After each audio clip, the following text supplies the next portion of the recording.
two countries, a border of mountains and wire, and a war that never really ended.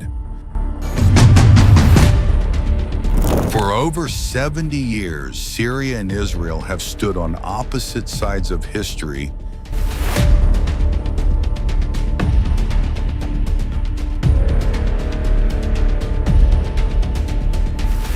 The world talks about peace, but in the shadows, airstrikes still fall.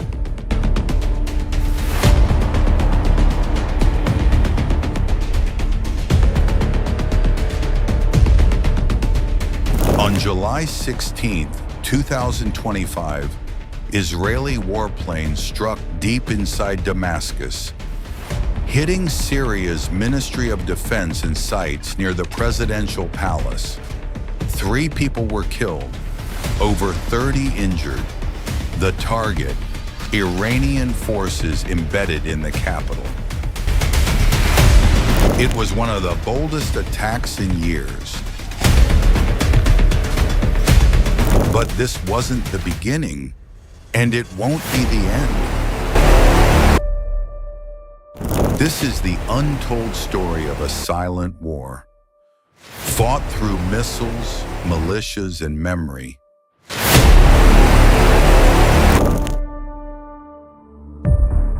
In 1948, Israel declared independence. The Arab world, including Syria, refused to accept it. War followed, then again in 1967 and in 1973.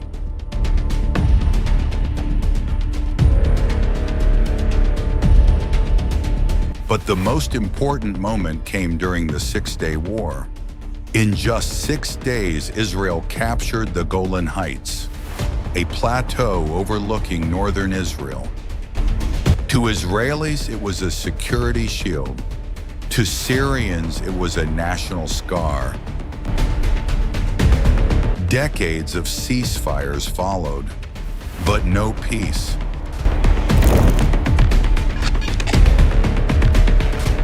The Golan Heights is only 60 kilometers wide, but it holds enormous power.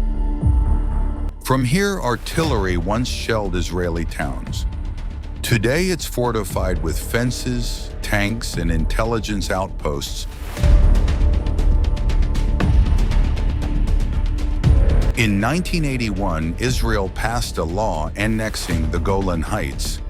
The world condemned it. The UN called it illegal. But Israel never gave it back.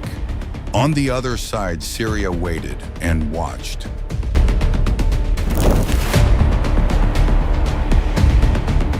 In 2011, Syria descended into civil war.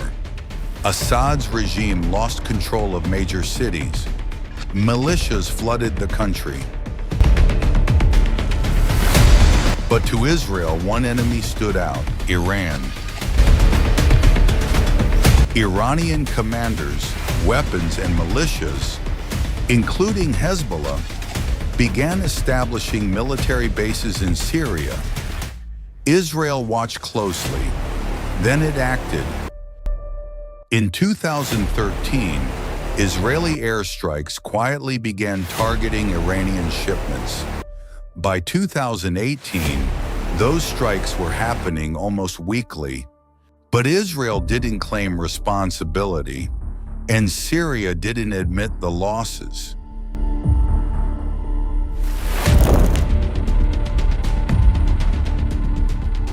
Then came July 16, 2025. Just after midnight, Israeli jets entered Syrian airspace. Missiles rained down on Damascus, striking military buildings just 700 meters from the presidential palace.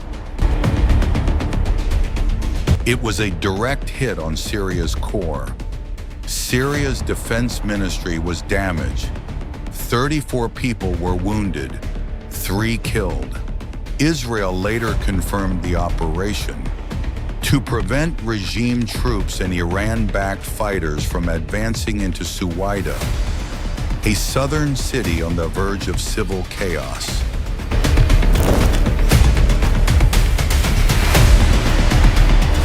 While the world watched Gaza and Tehran, another crisis was unfolding. In Suwaida, a southern Syrian city home to the Druze minority. For months, Druze militias clashed with Assad's forces, demanding autonomy, rejecting conscription, seeking safety.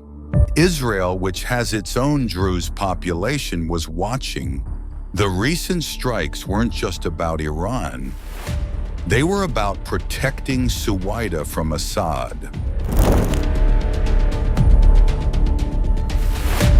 Israel and Syria have no diplomatic ties, no embassies, no treaties, only ceasefires and silence. But both countries know the rules of the game. A strike here, a denial there. The shadow war continues. For civilians, it's a life between sirens and rubble. For leaders, it's a game of strategy. For the world, it's a reminder. Not all wars make the news. Some are fought quietly, over decades, over pride, power, and the land beneath your feet.